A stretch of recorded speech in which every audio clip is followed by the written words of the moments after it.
Hello everyone, I'm Ikra Altaf Kilani. I'm here to present brief announcement titled A Queuing Network-Based Distributed Laplacian Solver, which is a joint work with Amitabh Bagchi at IIT Delhi. So let's start with the problem definition. We are given a connected graph G having adjacency matrix A and a diagonal matrix of generalized degree D. So the corresponding Laplacian matrix of the graph can be defined as L equal to D minus A. Now, this Laplacian matrix is actually a singular matrix with its null space being generated by all one's vector. So what it means, given an equation of form Lx equal to b, the sum of all the coordinates of b vector is equal to 0. However, what we are interested in is the special case where exactly one coordinate of b is negative. So that coordinate can be written as negative times the sum of all other coordinates of b vector. Now one might ask, what is special about this class of Laplacian systems? Basically, the important problem of electrical flow and effective resistance computation falls under this category, and these are in turn used as subroutine for a lot of graph theoretic problems like computing max flows, generating random spanning trees, graph sparsification, etc. So now having defined our problem, let's look at the basic ideas behind our proposed solution. For this, we define a discrete time stochastic process called data collection process on a network. In this, a subset of nodes called source nodes generate data, and all this data needs to be collected by a designated node called sink. All the nodes except the sink relay the data.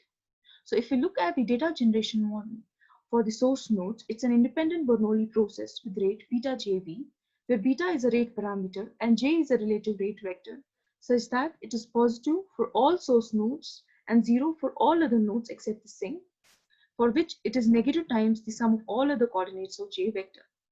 So all the nodes in the network except the sink maintain a queue of the received data packets.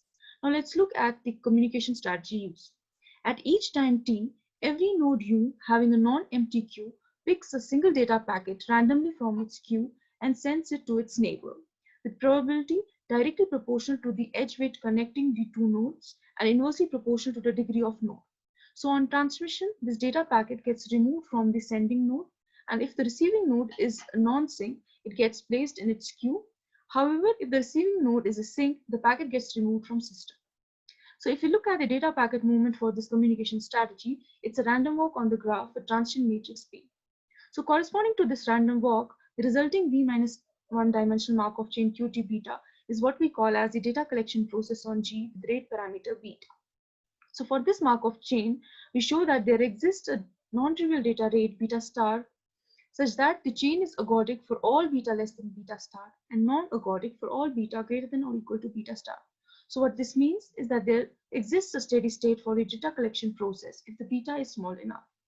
Now at steady state, if we write the one-step Q evolution equation for the process, the expected Q size at time t plus 1 given the Q size at time t is equal to the Q size at time t minus the number of packets that node U sends to its neighbors given it has a non-empty queue plus the number of packets that node U receives from its neighbors given all of them have a non-empty queue plus the external arrivals. Now, if we take the expectation on both sides of the equation and using the fact that at steady state the expected Q size is constant, let eta be the vector representing steady state Q occupancy probability of nodes. Then the one-step Q evolution equation can be written in matrix form as follows, where I is the identity matrix and P is the transition matrix. So why this equation is important, let's look at its Laplacian connection. So given the steady state equation of data collection process, as the transition matrix P can be written as D inverse A, we can rewrite the one-step steady state equation as equation 1. Also, since L is a symmetric matrix, we can rewrite the one-sink Laplacian system by taking transpose on both sides as equation 2. If we compare equation 1 with equation 2, we see that both are identical. So, eta transpose D inverse by beta can be solution for the one-sink Laplacian system. So this basically forms the basic idea behind our proposed solution. So to solve a one-sink Laplacian, what one needs to do is just compute the steady-state Q occupancy probabilities of the nodes. Now let's look at the detailed steps. For computing the solution to one-sink Laplacian system, what you need to do first is create a network corresponding to the Laplacian L. Then since it's a one-sink Laplacian, so there's exactly one coordinate in V which is negative. So make that coordinate as a sink for a data collection process. So this justifies the name one-sink Laplacian. After that, Set the relative rate vector by scaling it down with the sum of all the positive entries of B vector. After that, find a value of beta for which the data collection process is ergodic, and then let the data collection process converge to stationarity. These two steps are non-trivial and require a rapid mixing time result for the multi-dimensional Markov chain, followed by an application of a Zuma-Hofting inequality.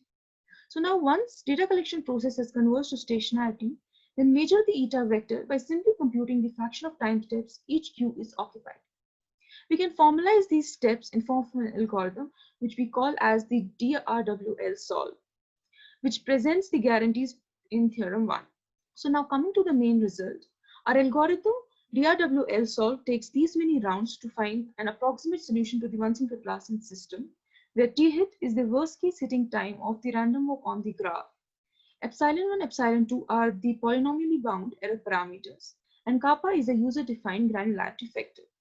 So what our Laplacian solver does, it actually returns the approximate solution to the one-sink Laplacian system with the given polynomially bound error parameters when the following condition holds. Now coming to the performance comparison, if you look at table 1, we can clearly see that our proposed solver outperforms the existing distributed solver for most of the graphs, except the graphs with severe bottlenecks like path graph.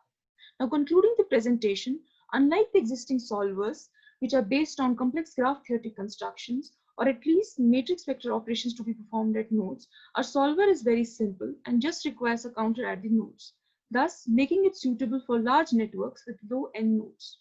Thank you for listening.